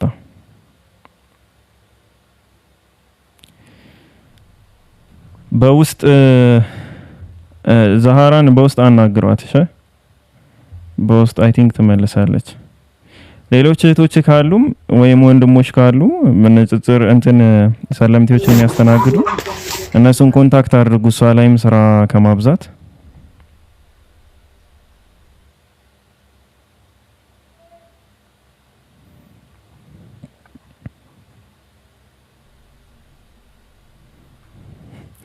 እሺ ክርስቲያኖች ካላችሁ ሪኩዌስት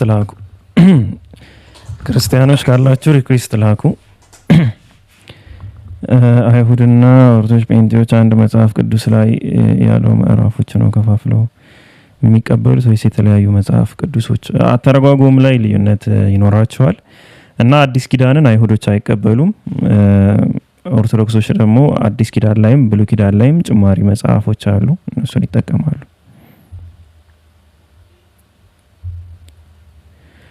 አንተ ከየትኛው ነው የምትመደብ አሚር? እኔ ልላክ ስትል السلام عليكم ورحمة الله وبركاته. وعليكم السلام ورحمة الله وبركاته. ሼጄ ከስንት ዙሪት በኋላ ገባ? እንዲህ ያጠነጠነ መች ነው የሚገባ እያልኩ ነበር። እኔማ አልহামዱሊላህ ለመግባቴ እንደው አልহামዱሊላህ እንኳን ደስ አላችሁ። አሽከርክሮ የሚጥለኝ መስሎኝ ነበር። አይ ኔትወርክ ነው ምንም አይልም። እንግዲህ ኔትወርክ ጥያቄ ልታስደስት ጥያቄ ላይ ቆይስ አይሁን አላቅም። ሀብታሙ ሁሴን ይላል። እስኪ ሀብታሙ ሁሴንን እናውራ። ሀብታሙ አለ? አቤት አለው። እንዴት ነህ? ሰላም ነው? ሰላም ነው። ሰላም ብያችኋለሁ ሁላችሁ ነው አለን። አልহামዱሊላህ። ከየት ቤተ እምነት ነህ ሀብትሽ? ክርስቲያን ነኝ እኮ። ክርስቲያን ከየት ቤተ እምነት? ከቃለ ሕይወት ቤተ ክርስቲያን ነው። ፕሮቴስታንት ማለት ነው። ፕሮቴስታንት ያው መጽሐፍ ለመምረጥ እንዲመቸን ነው 66 እና 80 አሃዱን ላይ ኩፋሪ ላይ አምጥቼ ባስቀምጥልህ ቀለሜንጦስ ላይ ምናምን አትቀበላቸውምና ከዛ አንፃር እንተዋወቅ በሚለው አልቀበላቸውም እነሱ። አዎ አልቀበላቸውም። እሺ ጥያቄ ተቀበላለህ? ሐሳብ አለ? እሺ እቀበላለሁ። ጥሩ። እሺ ያ ምንድነው በአዳም ምክንያት ኃጢአትን ወርሰናል ብለህ ታምናለህ ሀብትሽ? ለዛ ደግሞ ኢየሱስ ተሰቅሏል ብለህ ታምናለህ?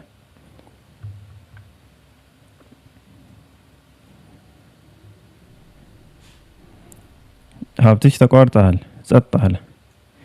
ወፋም ዝም አለች። ሄሎ ወይ አሁን መጣሃል። ሰምተኛል ጥያቄውን? አዎ አግኝቻለሁ። በአዳም ምክንያት ኃጢአትን ወርሰናል ብለን እናምናለን እኛ። ከዛ ኃጢአትስ ኢየሱስ ክርስቶስ ተሰቅሎ አድኖኛል ብለህ ታምናለህ? አምናለሁ እኛ። እሺ በአዳም ጥፋት ምክንያት የተላለፉብን ፍርዶች አሉ ካስታወስክ ዘፍጥረት 3 ላይ እባቡንም ሴቲቱንም አዳምንም ጨምሮ ማለት ነው የተላለፉ ፍርዶች አሉ። ኢየሱስ ክርስቶስ ሙሉ ቤዛን የከፈለው ብለህ ነው የምታምነው አንተ? ቤዛነቱ ሙሉ ነው ብለህ ነው የምታምነው? አዎ አምናለሁ። ብዙ ስለ ሁሉም መጽሐፍ ቅዱስ እንደሚናገረው አንዱ ስለ ሁሉ ሞተ ስለሚል አንዱስ ማለት በአንዱ ምክንያት ኃጢአት ወደ ዓለም ገባ፣ በአንዱ ምክንያት ደግሞ ጽድቅ ገባ ይላል። ስለዚህ አንዱ ስለ ሁሉ ሞተ ስለሚል የኢየሱስ ክርስቶስን ቤዛነት አምናለሁኝ። እሺ ዘፍጥረት ምዕራፍ 3 ላይ ከተጠቀሱ ውስጥ ከኢየሱስ ክርስቶስ በፊት የነበረ ያው በአዳም ምክንያት ከኢየሱስ ክርስቶስ ስቅለት በኋላ ግን የቀረ እስኪ አንድ ነገር ንገረኝ። አንድ የተላለፈ ፍርድ ንገረኝ። ከኢየሱስ ክርስቶስ በፊት የነበረ ከኢየሱስ ክርስቶስ በኋላ ግን የቀረ የተሰረዘልን። ከኢየሱስ ክርስቶስ በፊት የነበረ ስትለኝ በኢየሱስ ስቅለት አማካኝነት የቀረ በአዳም ምክንያት የተላለፈብን በኢየሱስ ክርስቶስ አማካኝነት ደግሞ ከኛ ላይ የተወገደ እና የቀረ ላይክ ለምሳሌ አሁን ከባቡ ጀምሮ ማውራት እንችላለን። እባቡ ሴቲቱ ለምሳሌ በምትወልጅ ሰዓት ጭንቅሽን እጅግ አበዛዋለሁ የሚለውን ጨምሮ ጥረ እግረ ብላ እሾክና አሜኬላ ታበቅልባለች ምድር ምናምን ካንተ የተነሳ ዓለም የተረገመች እነዚህ ሁሉ አጠቃላይ ሞትን ጨምሮ ማለት ነው።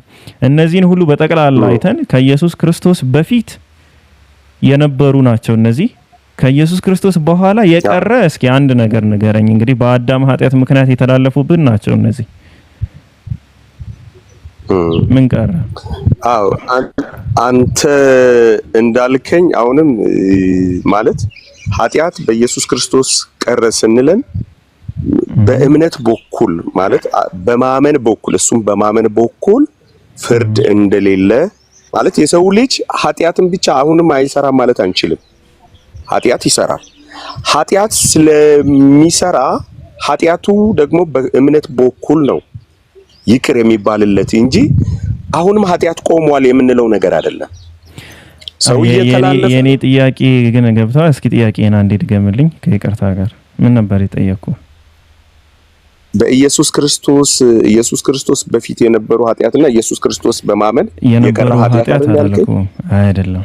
ኃጢአትም ቀርቷል ብለህ የምታምን ከሆነ ችግር የለውም፣ እሱ ላይም እናወራለን። ግን የነበረ ኃጢአትና አሁን ላይ የቀረ ኃጢአት ሳይሆን ጥያቄው ከኢየሱስ ክርስቶስ በፊት የነበረ በአዳም ኃጢአት ምክንያት የተላለፈ ነገር ከኢየሱስ ክርስቶስ በኋላ ደግሞ የተወገደልን ምን አለ ነው አሁን የኔ ጥያቄ ሀብትሽ። በኢየሱስ ክርስቶስ በኩል የተወገደልን በእምነት በኩል ነው ይቅር የተባል ነው። በፊት የነበረውን ኃጢአት ስትለኝ ዘፍጥረት 3 ላይ ካሉት ዝርዝሮች ውስጥ ምን ቀረ? በቃ ላሳጥርልህና ዘፍጥረት ምዕራፍ 3 ላይ ካሉት ከ14 ጀምሮ አይ ቲንክ ካሉት ዝርዝሮች ውስጥ ከተላለፉት ማለት ነው እግዚአብሔር አምላክም እባቡን አለው ከሚለው ጀምሮ እስኪ አሁን የቀረልን ምን አለ ነው እኔ ጥያቄ። አለ እኮ ምንም የቀረ ምንለው ነገር የለም እኮ። ካልቀረ ኢየሱስ ክርስቶስ ለነዚህ ነገራቶች ቤዛ አልሆነም ማለት ነው ወይም ቤዛነቱ ለነዚህ አይደለም። በእምነት በኩል በእምነት እሱን ስታምነው ይቅር ይባልልሃል። ያን አንተ በማመንህ ከነዚህ ነገራቶች ውስጥ አንተ አሁን እያልከኝ ነው። አሁን በሱ ስታምን ይቀራል ከምትለው ውስጥ በሱ አምኖ ከነዚህ ውስጥ ምን ቀረ ነው የኔ ጥያቄ።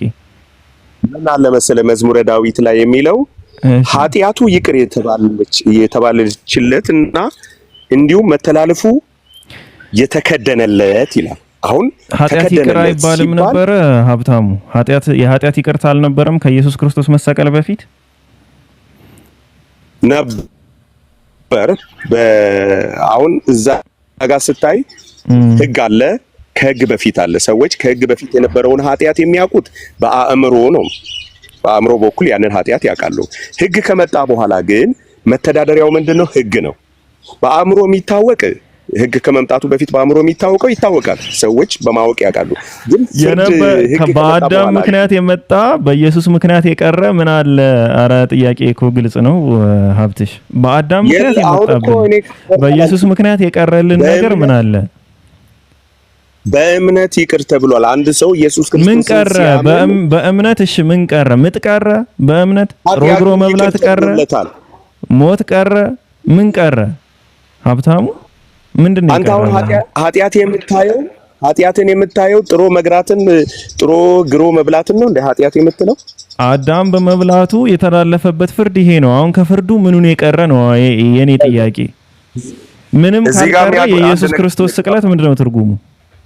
ያ አንድ ነብይ አንድ ሰው ነበረ ተሰቀለ ከሚለው። እሺ ቆይ አንድ ነገር ላስቀምጥልህ። እሺ ኃጢአት ማለት ጥሮ ግሮ መብላት አይደለም። ማን እንደዛ አለ? ኃጢአት ማለት ጭንቅ መብዛት አይደለም። ኃጢአት ማለት ነው። ኃጢአት ማንነት ነው። ኃጢአት ምንድነው ብዬ አልጠየኩህም። ኃጢአት ደግሞ ማንነት አይደለም። ማንነት ማለት ነው። ኃጢአት በየትኛው አስተምሮ ነው ማንነት? ኃጢአት ሀብታሙ ኃጢአት ማንነት ነው። በየትኛው አስተምሮ ነው ኃጢአት ማንነት የሆነው? ማንነት ስትል ምን ማለት ነው? ሰውየው ከአዳም ምክንያት የተነሳ ወረሰ አይደል? ሲወርስ ማንነት ምንድነው የወረሰ? የመጀመሪያው ዘር ምንድነው የወረሰ? የወረሳቸው ነገራቶች እኮ እዚህ ተዘርዝረዋል። ከነዚህ ከወረሳቸው ነገሮች ውስጥ ምን ቀረ ነው የኔ ጥያቄ ሀብትሽ። ምንም ካልቀረ ኢየሱስ ክርስቶስ ለነዚህ ቤዛ አልሆነም። ስለዚህ ወይ ቤዛነቱ ሙሉ አይደለም ወይንም ደግሞ ኃጢአት ስራ ብቻ እና ወይ ይሄ ቤዛነቱ ሙሉ አይደለም ወይም ደግሞ የኢየሱስ ክርስቶስ መሰቀል ምንም ትርጉም አልባ ነው የሚሆነው። ስለዚህ አሁንም እየጠየቅኩ ያለሁት ነገር ምንድነው? በአዳም የመጣ በኢየሱስ የቀረ ምን አለ ከተዘረዘሩት ከዚህ ከምናያቸው ነገሮች ውስጥ? እኔ ደግሞ እነሱን የምታይ ከሆነ እሱ አይደለም ኃጢአት ለነሱ አይደለም ኢየሱስ ክርስቶስ የተሰቀለው ማለት ነው። ስለዚህ ኢየሱስ የተሰቀለው ለምንድን ነው? በኃጢአት ምክንያት ተወለደ። ለምንድን ነው የተሰቀለው? ስለ ኃጢአት ነው። ምን ማለት ነው? ሰው ሁሉ በአንዱ ምክንያት ኃጢአተኛ ሆኗል። በአንዱ ምክንያት ማለት ነው። በአንዱ መተላለፍ ምክንያት ብዙዎች ኃጢአተኛ ሆኑ። ኃጢአተኛ ሆኑ ስንል እሺ ቀጥል። የዘረዘርካቸው ጉዳይ አይደለም፣ ማንነት የወረስነው ማንነት። ስለዚህ በኃጢአቱ ምክንያት የመጡት ፍርዶችን ከነሱ ሊያስጥለን አይደለም ኢየሱስ ክርስቶስ የተሰቀለው ነው። ጥሩ ከምንድን ነው የሚያስጥለን? ኢየሱስ ክርስቶስ የተሰቀለው ቤዛነቱ ከምንድን ነው? አሁን ከነዚህ አይደለም፣ ሁላችሁም ሰምታችኋል፣ ችግር የለውም። ቤዛነቱ ከምንድን ነው? አሁን በቃ ወደ ቤዛነቱ አይደለም። ቅድም ከነዚህ አይደለም ስለ እኮ ጭንቅሽን አበዛለሁ የሚለው ጉዳይ ኃጢአት አይደለም እኮ እሱ የጭንቅ መብዛት ኃጢአት አይደለም። ኃጢአት ነው ማን አለ? አረ ሀብታሙ እየተግባባን። እኔ ኃጢአት ነው አላልኩም። በኃጢአት ምክንያት የተላለፈብንን ፍርድ ነው እዚህ ጋር የዘረዘረው። ከነዚህ ፍርዶች ውስጥ እኛ ጋር የቀረ ነገር የለም። አሁን ከዛ በፊት የነበረ ከዛ በኋላ የቀረልን ነገር ቅድም ተጠቅሷል። አትስረቅ፣ አታመንዝር፣ እሱ አስርቱ ትእዛዛት ነው። ስለሱ ያወራህ የለም። አሁን የምጠይቅህን ብቻ አድሬስ አድርግልኝ ወገናችን። ምን አልከኝ? እየሰማኝ ካልሆነ እንዴት አንተ ከሆነ ምንም እየገባህ አይደለም። እኔም ማወራው እየገባህ አይደለም። አንተ ሌላ ሰፈር ነው የምትሄደው። በቃ ይሄ ከሌለ ለዚህ አይደለም የተሰቀለው ካልክ በቃ ይሄን እንቋጨው። ድጋሚ ተመልሰው ወደዚህ አትምጣ። ለዚህ ቅድም ላልኩት ለጭንቅ ጉዳይ አይደለም የተሰቀለው። ስለዚህ ለነዚህ ለተዘረዘሩት ነገሮች ቆይ አንዴ ሀብትሽ ቆይ አንዴ እየተግባባን እናልፈው። አንዴ ኧረ ሀብትሽ መመለስ የለብህ መመለስ ስለሌለብህ እየተግባባን እናልፋለን። ዘፍጥረት 3 ላይ ለተዘረዘሩት በኃጢአት ምክንያት በመተላለፈው ምክንያት አዳም ለደረሰበት ፍርድ ኢየሱስ አልተሰቀለም። ስለዚህ በዚህ እንስማማ። አሁን አንተ ኃጢአትን የምትለው እስቲ ግለጽልኝ። ተሰቅሏል ወይስ አልተሰቀለም? ስለ ኃጢአት አይደለም እያወራሁ ያለሁት። በኃጢአት ምክንያት ለተላለፈው ፍርድ ኢየሱስ ተሰቅሏል ወይስ አልተሰቀለም? ወይ አዎ ወይ አይ አልተሰቀለም። በቃ እንደዚህ መልስልኝና ከዛ ወራ እናወራለን። ለሁሉም ፍርድ ተሰቅሏል። እሺ አሁን ለነዚህ ተሰቅሏል ካልከኝ ከኢየሱስ ክርስቶስ በፊት የነበረ ከኢየሱስ ክርስቶስ በኋላ እነዚህ ቀርተዋል ወይስ አልቀሩም እኛ ላይ? እሱን ደግሞ መልስልኝ አጭር አድርገህ። ወይ ቀርተዋል አሁን ላይ የሉም ወይም ደግሞ አልቀሩም አሁንም አሉ። በቃ ይሄን መልስልኝ። ኃጢአት የሚባሉ ነገሮች አሁንም ምድር ላይ አሉ። አንዴ ቆይ እሺ፣ መልካ ወይም መልኬ ታወራለሽ። ቆይ ኃጢአት የሚባል ነገር አሁንም በምድር ላይ አለ። ማን እንደዛ ብሎ አሁን ኃጢአት የሚባል ነገር ምድር ላይ አለ ወይስ የለም ብዬ ነው የጠየቅኩ? ቀርቷል አልቀሩም አልከኝ አይደል? ኃጢአት ቀርቷል ወይስ አልቀረም ብዬ ጠይቄሃለሁ ወይስ እነዚህ ፍርዶች ቀርተዋል ወይስ አልቀሩም ብዬ ነው የጠየቅኩ እኮ። እነዚህ ፍርዶች ቀርቷል አልቀሩም የምትበለኝ። በቃ ስለ ኃጢአት አታወራኝ። ኃጢአት አልቀረም አትበለኝ። እኔ ኃጢአት ቀርቷል ወይስ አልቀረም ብዬ አልጠየቅኩም። እነዚህ ፍርዶች ቀርተዋል ወይስ አልቀሩም ነው። ይሄ ኃጢአት አይደለም። በኃጢአት ምክንያት የተላለፉ ፍርዶች ናቸው። ጥረግረ ብላ፣ ምጥ ጥረግረ ብላ ሞትን ካካተትከውም አካተተው። እኔ አላምንበትም። እዚህ ጋር ሞትን ያመለክታል ብቻ ተው። የምድር እሾክና አሜኬላ ማብቀል፣ የምድር መረገም ከአዳም፣ እነዚህ ሁሉ የተላለፉ ፍርዶች ናቸው። እነዚህ ሁሉ ከኢየሱስ ክርስቶስ ስቅለት በኋላ ቀርተዋል ወይስ አልቀሩም? አልቀሩም። ኢየሱስ ክርስቶስ ለነዚህ ተሰቅሏል ወይስ አልተሰቀለም? እነሱ አይደሉም። ምክንያቱ ሪዝኑ እሱ ተሰቅሏል ወይስ አልተሰቀለም? ለነዚህ ተሰቅሏል ወይስ አልተሰቀለም? ሀብትሽ በቃ እኔ ላስወርድ ነው። በቃ ምንም እየጠመዘዝኩ አይደል እኔ ለምጠይቅ ማትመልስልኝ ከሆነ አንተ ወደ ፈለከው ብትሄድ ምን ትሰራልኛለህ? ምንም እኮ አጠቅመኝም። እንደዛ ከሆነ እኔ ጥያቄ እየጠየቅኩ ነው። ለኔ የምትመልስ ከሆነ መመለስ ነው። የምትፈልገው ማውራት ከሆነ ደግሞ የፈለከው እዛ ቤት ከፍተህ መስበክ ትችላለህ። ምንም ችግር የለውም። ስለዚህ አጭር መልስ ነው። ወይ ቀርቷል ወይ አልቀረም ብለህ ትቀጥልልኛለህ። ወይ ተሰቅሏል ወይ አልተሰቀለም ትለኛለህ። ከዛ እኮ ለምን ተሰቀለ ብዬ እኮ ጠይቃለሁ ድጋሚ። አንተ ደግሞ የምታምንበትን ትነግረኛለህ። ስለዚህ የመጨረሻ ቻንስ ነው የምሰጥህ። ኢማኑኤልም አለ መልካ ወይም መልኬም አለ። ቀጥታ አድሬስ አድርግ እኔ የምጠይቅህን ጥያቄ። እሺ ሀብትሽ በቃ የመጨረሻ እድል ነው የምሰጥህ። አንዴ መልካሽ ቆይ አንዴ ትቀጥላለህ አንተ። ሶሪ ሀብትሽ ሚዩት አንሳ።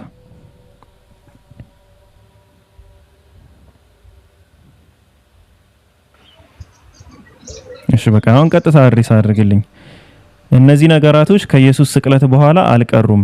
እነዚህ ፍርዶች፣ እነዚህ ኃጢአቶች እያልኩ አይደለም። ስለ ኃጢአት እያወራን ሳይሆን በኃጢአት ምክንያት ስለመጣብን መዘዝ ነው እያወራው ያለሁት።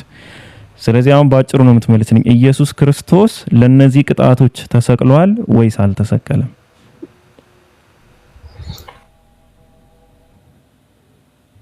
ተሰቅሏል። ለምን አልቀረም? አልተሰማው? አይ ሰምተኛል።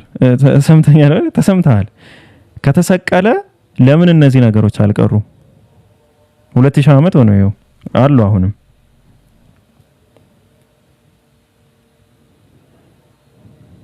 ሚዩት አታድርግ።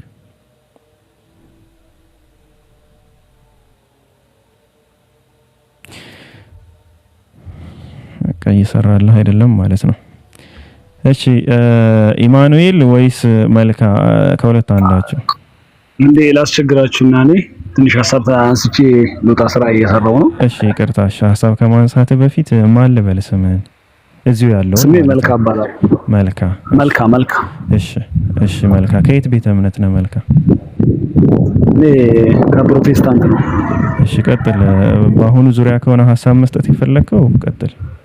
እሺ በአሁኑ ዙሪያ ሀሳብ የምሰጠው አንተ የጠየቀውን ሀሳብ ለነዚህ ነገሮች ኢየሱስ ክርስቶስ እንዳልሞተ ያው ከኔ በላይ አንተም ታውቀዋለህ ብዬ አስባለሁ።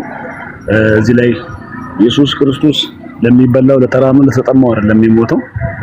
በህይወታችን ለጠፋው ከእግዚአብሔር ለራቀው እግዚአብሔርን ማየት ለተሳነው ማንነታችን ነው ኢየሱስ ክርስቶስ የተሰቀለው። ያው አንተም ታውቀዋለህ አዳምና ሔዋን ከእግዚአብሔር ጋር ያላቸው የመጀመሪያው ሪሌሽንሺፕ የሚታወቅ ነው። ነገር ግን እግዚአብሔር ኢየሱስ ክርስቶስ በመስቀል ላይ የተሰቀለው ያንን ሪሌሽንሺፕ ለመመለስ ነው እንጂ ይሄ እሺ ምንድነው? እሺ መልካም ቆይ አንዴ እሺ ምንድነው ያ ሪሌሽንሺፕ ያልከው ነገርና ላይክ ኢየሱስ ክርስቶስ ከመሰቀሉ በፊት ያልነበረ ኢየሱስ ክርስቶስ ከተሰቀለ በኋላ የተቀየረ ነገር አሁን አንተ እንዳልከው እስኪ ብሉይ ኪዳን ላይ አሳየኝ ያን ጉድለቱን አሳይተህ አዲስ ኪዳን ላይ ደግሞ ሙላቱን ትነግረኛለህ። ለምሳሌ ኢየሱስ ይሄ የተቀየረው ነገር ምንድነው? እግዚአብሔር ብለው ሊጠሩ የሚገባቸው እስራኤላውያን አይሁዳውያን ነበሩ። ዓለም አህዛብ ተብሎ ከእግዚአብሔር ርቆ የነበሩ ኢየሱስ ክርስቶስ በመስቀል ላይ ከተሰቀለ ከሞተ በኋላ የሰው ልጆች ሁሉ በእርሱ ካመኑ የእግዚአብሔር ልጆች ደግሞ ሊሆኑ ከዛ በኋላ ስልጣን ተሰጣቸው። እስራኤላውያን የእግዚአብሔር ልጆች አልተባሉም? እግዚአብሔር ከእናንተ ጋር ነኝ አላለም? እስራኤልማ ተብሏል። እኛ ግን አህዛቦች ውሾች ነበርን ተጣልን። ለምንድን ነው እስራኤላውያን ተመርጠው የተባሉት? ኢየሱስ አልተሰቀለላቸውም ለነሱ። ለምን እነሱ ተመርጠው ተባሉ? መጀመሪያ ኪዳን የገባው እግዚአብሔር ለነሱ ነው። የአብርሃም እኮ ማን ተሰቀለላቸው ለነሱ? ኢየሱስ ክርስቶስ ለዓለም ሁሉ ነው የተሰቀሉት። ወደ ገዛ ወገኖቹ መጣ ይላል። መጀመሪያ ኢየሱስ ከመምጣቱ በፊት ለነሱ ማን ተሰቅሎላቸው ነው እኛ ላይ ቀርቶ እነሱ ላይ የተፈጠረ ያ ነገር? ማን ተሰቅሎላቸው ነው? ኢየሱስ መምጣቱ የተሰቀለላቸው የለም። ያው እነሱ የመጡበትን መንገድ የምናውቀው ነው። እግዚአብሔር አባታቸው አብርሃምን ጠራው። እግዚአብሔር ተስፋ ቃልን ሰጠው። በዛ ተስፋ ቃል እግዚአብሔር ደግሞ አምላክ እንደሚሆነው ቃል ኪዳንን ገባለት። ዘሩ በምድር እንደሚበዛ በሱ ዘር ምክንያት ደግሞ ዓለም እንደምትባረክ እግዚአብሔር ቃል ገብቶለታል። ያን በረከት ደግሞ ኢየሱስ ለምንድን ነው የገባለት? አሁን እኔ ጥያቄ አንተ አልተረዳኝም ማለት ነው። ኢየሱስ ክርስቶስ ከመምጣቱ በፊት አሁን አንተ ኢየሱስ ክርስቶስ ለዓለም ሰጠው ያልከው ነገር ለእስራኤል ሕዝብ የተሰጠ ከነበረ ለእስራኤል ሕዝብ እንዲሰጥ የሆነ መስዋዕት ያስፈልጋል። ለምን እንደናንተ እምነት ኢየሱስ ክርስቶስ መስዋዕት የሆነበት ምክንያት ለኛ እስራኤላውያን ያገኙትን ነገር እንድናገኝ ነው። አሁን አንተ ባልከው ማለት ነው። ሰው እንደዛ ከሆነ እስራኤላውያን በማን ስቅለት ነው ያገኙት ያንን ነገር? በስቅለት ሳይሆን በአብርሃም ኪዳን እግዚአብሔር ኢየሱስ ክርስቶስ ስቅለት ምንድነው ትርጉም የሚኖረው? ላይክ አምላክ ወርዶ መሰቀሉ ምንድነው ትርጉሙ? ለምን ሌሎች ህዝቦችም እንደዛው በኪዳን ለምን አላገኙም? እግዚአብሔር የምርጫ አምላክ ነው አይደል? እግዚአብሔር አብርሃምን መረጠው። እግዚአብሔር ለምን መረጥክ ብለህ መቼስ እኔን አትጠይቀኝም። እግዚአብሔር ነው የምትጠይቀው። እግዚአብሔር አብርሃምን ጠራው። እግዚአብሔር ለአብርሃም ሕግን አልሰጠውም፣ ለሙሴ ደግሞ ሕግን ሰጠው።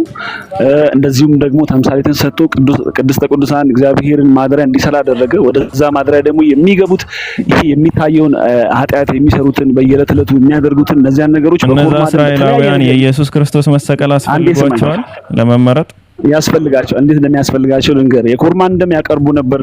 በየዕለቱ ለምንድን ነው የሚያቀርቡት? ያን ደም ለሰሩት ኃጢአት እኮ ለሚታየው ለስጋው ዕለት ሆን ብለው ለሚሰሩት ኃጢአት ነው ወይስ በስህተት ለሚሰሩት ኃጢአት ነው መስዋዕትን ያቀርቡ የነበረው? ያለ መስዋዕት ኃጢአታቸው ይቅር ይባል ነበር ወይስ አይባልም ነበር? አይባልም። ቆይ አንዴ ስለኔ አስጨርሰኛ። አንተ ጠይቀኝና አይ አላስጨር። አሁን አንተ ስብከት ካደረከውና ረጅም የምታበራ ከሆነ እኔ ምን ብዬ ነው ማስጨርስ? ስለዚህ አሁን አንተ እንዳልከኝ ምንድነው ያለ መስዋዕትነት ኃጢአት አይሰረይም ነበር። መሰረይም ባሳይ ብሉ ኪዳን። አንዴ ስማኝ፣ ቆይ ስማኝ።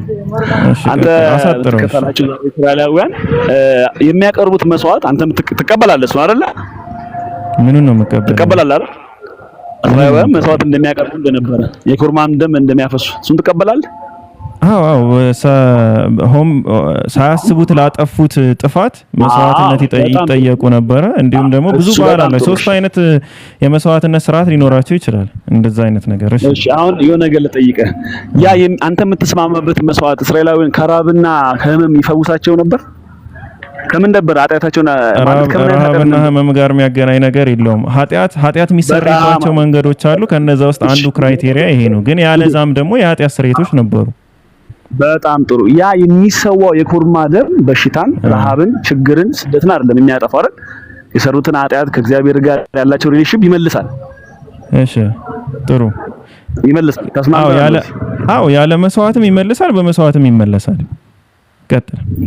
በጣም ጥሩ። ስለዚህ አሁን መስዋዕት መወሰዱ ኃጢአትን ይቅር መባሉ ከስጋ ከሚታየው ከበሽታ ጋር ሴቶች ላይ ከሚመጣው እርግማን ጋር አይገናኝም። እሱን አላጠፋላቸውም።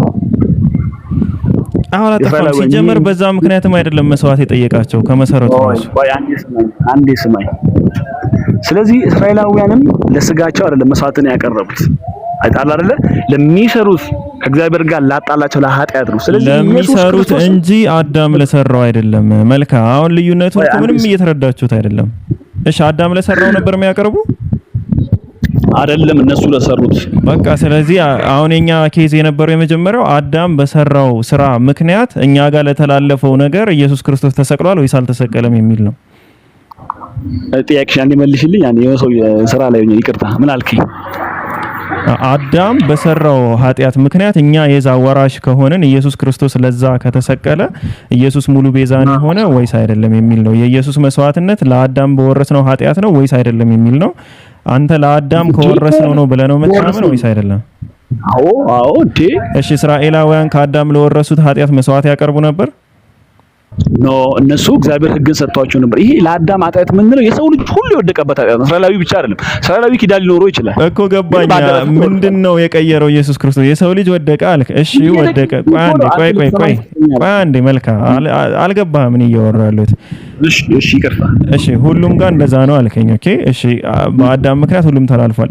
እስራኤላውያን ያላገኙት ኢየሱስ ክርስቶስ መጥቶ ለኛ የሰጠን ወይም ለእስራኤላውያንም ጭምር የሰጠ ለሰው ዘር ሁሉ ስላልክ ምንድነው እሱ ነው አሁን ያልገባኝ። በአዳም ያጣነው በኢየሱስ ያገኘነው ነገር ምንድነው? ይቅርታና ምህረትን ከሆነ ይቅርታና ምህረትን ያለ መስዋዕትና አግኝተዋል ያገኙም ነበር። እነ ኢሳይያስም ሕዝቅኤልም ዳዊትም ሁሉም ማለት ነው ያገኙ ነበር ምህረት ይቅርታ። ከራብ አይደለም ከበሽታ ለሚፈወስ ከኃጢአት ነበር። እቺንም ያዘልኝ በኋላ ስለምትጠይቀኝ አሁን ልንገር። እስራኤላዊ ባይዘው መመረጡ ዓለም እንዲያውቀው ነው እንጂ የሆነ ልዩ ነገር ኖሮ አይደለም። ይገብቷል። እግዚአብሔር ራሱን የገለጠው ገብቷል። ራሱን ለዓለም ያሳወቀው። እስኪ አድሬስ አድርግ፣ ጥያቄን ብቻ አድሬስ አድርገው ሌላውን ተው። ቀጥል። እሺ ስለዚህ ያልኩ ያለሁት ምንድነው? ኢየሱስ ክርስቶስ ከመጣ በኋላ የተቀየረው ነገር ምንድነው? እስራኤላውያን ብቻ ነበር እግዚአብሔር አምላካችን ብለው የሚያስቡት የኪዳን ሕዝብ ነን ብለው የሚያስቡት። አሁን ግን ወደዛ ወደ እግዚአብሔር ኪዳን በኢየሱስ ክርስቶስ ምክንያት እኔም ገብቻለሁ። ሁሉም ደግሞ ያመኑ ሁሉ የተቀበሉ ሁሉ ደግሞ ወደዛ ኪዳን መግባት ይችላሉ። ይሄንን ደግሞ ያው ሮሜን 10ን ምናምን ስናነብ እናገኛለን እንዴት ወደዛ ግንድ እንደተመለስን። መጽሐፍ ቅዱስ ሮሜ ላይ ሲናገር ምን ይላል? 10:11 አካባቢ እኛ የጠፋን ከግንዱ ያልነበረን ግን አሁን እነሱ እስራኤላውያን በተፈጥሯቸው ከዛ ግንድ ነበሩ። ወደ እግዚአብሔር ይሄ ግንድ የምንለው እግዚአብሔር ነው። እነሱ ቅርንጫፎች ነበሩ። እኛ ደግሞ በኢየሱስ ክርስቶስ ምክንያት ወደዛ ቅርንጫፍ ገብተናል ብሎ ይናገራል መጽሐፍ ቅዱስ። እየሰማኸኝ ነው? ስለዚህ በኢየሱስ ክርስቶስ ያገኘነው ነገር በአዲስ ኪዳን ምንድነው? ወደዛ ግንድ በኢየሱስ ክርስቶስ ምክንያት ገብተናል። የተቀየረ የተፈወስነው በሽታ የለም፣ የሆነ ነገር ያለው የለም። ነገር ግን ወደዛ ኪዳን ከመግባት ደግሞ የሚበልጥ የለም። ስለዚህ ለኔ አዲስ ኪዳን ምንድነው የሆነ ኢየሱስ በሞቱ ያበዛው ነው እየደጋገምከውና ያበዛው ነው። እሺ ቀጥል። ምንድነው ያገኘው ካልኩ ወደዛ ግንድ በኢየሱስ ክርስቶስ ምክንያት ገብቻለሁ። አጭር ግልጽ በቃ። ስቅለቱ ምንድነው ትርጉሙ? ኧረ በፈጣሪ ኧረ ተው። እኔ እያወራሁ ያለሁት አንዴ እንዳታቋርጠኝ። አሁን ዝም ብዬ ነው የሰማው። ምንም ነገር ብለህ እንዳታቋርጠኝ። በአዳም ምክንያት የመጣብን መዘዝ በኢየሱስ ስቅለት ምክንያት ያገኘነው ነገር ምንድነው ነው? አንተ እያልከኝ የነበረው ልክ እንደ እስራኤላውያን እንድንሆን አድርጎናል ነው ባጭሩ የምትለው። ለእስራኤላውያን ማን ተሰቀለ ነው? እንደዛ ከሆነ ለእስራኤላውያን የተሰቀለላቸው ከሌለ የኢየሱስ ክርስቶስ ስቅለቱ ትርጉሙ ምንድነው? ምንድነው ትርጉሙ? ያውም አምላክ የተባለ አካል መጥቶ መሰቀሉ ማለት ነው። እኛ ልክ እንደ እስራኤላውያን እንድንሆን በሚል ሰበብ እስራኤላውያን ማንም ሳይሰቀልላቸው ያ ምንድነው ትርጉሙ? በጣም ጥሩ ነው። የመጽሐፍ ቅዱስ ሲናገር ትንሣኤ ከሌለ ሕይወት የለም ይላል። ኢየሱስ ክርስቶስ የሰው ልጅን ቁጣ ሁሉ እግዚአብሔር ቁጣውን በላዩ ላይ አሳርፎበት ነበር አለ። ይሄን እንስማማለን።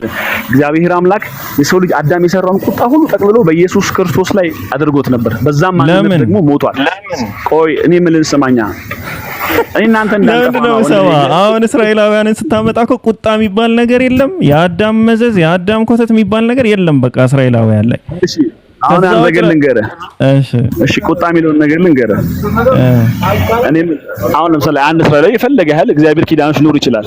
ነገር ግን ዘላለም የመኖር ዋስትና አለው። የፈለገ እስራኤላዊ ቢሆን ማን አለ? አባቶች እስካሁን ድረስ በሕይወት ያሉ አሉ። የዘላለም ሕይወት የኢየሱስ ክርስቶስ ስቅለት ነው። አዎ ሞቱ መነሳቱ ኢየሱስ ክርስቶስ እንደዛ ብሎ አስተምሯል። ቁጣውን እኮ በእርሱ ላይ አድርጎበታል እኮ። ይሄን እውነት አንተም ታውቃለህ። አደረገ እንዴት አደረገ? ለምን ያልተጠየቀው የምትመልስ መልካ? ኢየሱስ ክርስቶስ ስለ ዘላለም ሕይወት ሲያስተምር ያስቀመጠው ነገር አለ። አንደኛ ትእዛዛትን መጠበቅ ነው። እስራኤላውያን ትእዛዛትን ይጠብቁ ነበር፣ ስለዚህ ዘላለም ሕይወት አላቸው።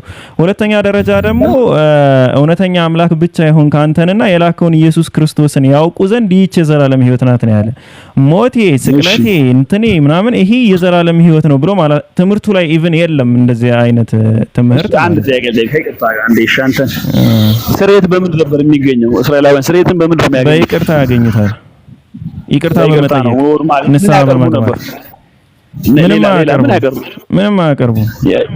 የበግ ኮርማ ደም አያቀርቡ።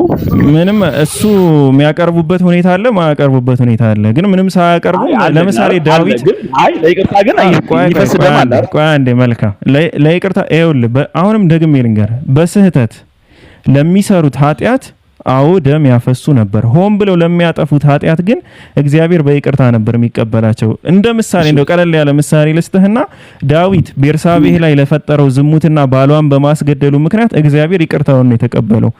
ደም እንደዚህ ምናምን አላለውም። ምንም የተጠቀመበት ነገር የለም። ጥሩ ሀሳብ። የሆነ ጥያቄ ልጠይቅሽ። ብዙ ጥያቄ ያበዛብኝ። አንድ ነገር ልጠይቅህ። እሺ፣ ስለ እስራኤል ሕግ በደንብ ታውቃለህ ከኔ በላይ። እስራኤላውያን ያን በግ ሲያመጡ ለምን ነበር እጃቸውን የሚጭኑበት በጉ ላይ? የሰማኝ ነው። ለምን ነበር የሚጭኑበት? ረሳሁት። ለምን ነበር? እኔ አላውቅም፣ ሕጉን በደንብ አላውቅም። እስቲ አንተ አስረዳል። ለምን በጉን ያመጡና ኃጢአት ከሰሩ በኋላ እጃቸውን በጉ ላይ ያደርጉ? ካላወቀው እኔም ረሳሁት አሁን እኔም አላስታውሰውም። እኔ የምጠይቀኝ እኮ የመለስኩልህ እኮ ነው። አንተ ደግሞ መልስልኝ እንዴ? እኔ አላውቀውም። በቃ እኔ ረሳሁት እንዴ? የት አምጥቼ ነው የምመልስ? ቆይ ሰርች አድርጌ ልመልስልሽ። አንዴ ጠብቅ። በቃ ሰርች። ስለዚህ አንተም ታውቀዋለህ። በጉ ላይ እጃቸውን የሚያስቀምጡ የሰሩት ኃጢአት ወደዛ እያወቅኸው ነው አላውቀውም ያልከኝ? ወይ ስማኛ፣ በጉ ምትክ እንዲሆን አይደለ? በጉ ምትክ እንዲሆን ማለት ቆይ ስማኛ፣ ስላጠፉት ጥፋት የሰሩት ኃጢአት ገብቶሃል አይደለ? በደንብ ታውቀዋለህ። አንተ መመለስ ስላልፈለክ ነው። ስለዚህ አላውቀውም። ይኸው አሁን ራሴ ይኸው ሰርች እያደረኩ ነው ገና። ስማኝ፣ የሚጭኑት ያ በግ ነበር። ስለነሱ ኃጢአት ያንን ቁጣ የሚቀበል ነበር፣ ኃጢአታቸውን የሚወስድ የነበረው። ስለዚህ ኢየሱስ ክርስቶስ ደግሞ ያንተ ያለ በግም ስርየት አለ እያልኩ ነው። በግ ግዴታ አይደለም እያልኩ ነው። ስለዚህ ያንን እውነት ደግሞ አንተም ታውቀዋለህ። አንድ ነገር ግን ጠይቀና ልውጣ። እሺ፣ በጣም ከይቅርታ ከተቀበልከኝ እስራኤል ኢየሱስ ክርስቶስ ምንድነው የመለስከው? አሁን መልካ እኔ እኮ እየጠየቅኩ ያለው ያለ በግ አሁን ዝም ብለህ እኮ ነው እያወራህ ያለው። ማን ነው መቀበል አልፈለግም ወይ? ጌዲ ነሽ? አይ በግ ኃጢአት ይሸከማል ስላለው ብዬ ነው። አይ በግ ለምን ኃጢአት ይሸከማል? ሲጀመር በግ ምን አገባው? እንግዲህ መልካ እስራኤላዊ አይደል የፈለክ ይሁዲ ነው አውራው። እንግዲህ በግ እንዴት ነው ኃጢአት የሚሸከመው? ሲጀመር እኮ በግ ምን ያውቃልና ነው ኃጢአት ሊሸከም? እሺ አንዴ ይቅርታ። እሺ ጃ ምናምን መጣው። እሺ አንዴ ጃ አለሃ ሰግጄ ልመለስ። ጌዲ በቃ ቆዩ። እሺ ያወራችሁ ቆዩ፣ መለሳለሁ። እኔ ሰግጄ ልመለስ። እኔ ሄሎ አይዲ ነኝ ብላችሁ ታስቡ ሰዎች፣ እስቲ አባቶቻችሁን እምነት መቼስ ያርዱ ነበር አባቶቻችሁ። ለእኛስ አባት አልነበሩም? ስለነሱ ለምን ነበር የሚያርዱት? አስረዱኝ እስቲ። ደምን ለምን ያፈሱ ነበር? የኮርማዎችን እንደዚሁም የእርግቦችን ደም ያፈሱ ነበር። ለምን ነበር የሚያፈሱት? እሱ ስርዓት ነው፣ ሲምቦሊክ የሆነ ስርዓት ነው እንጂ እሱ እንትን አይደለም፣ ግዴታ ማለት ነው። ምክንያቱ ስርዓቱ ለምንድን ነው? ምክንያቱ ነገር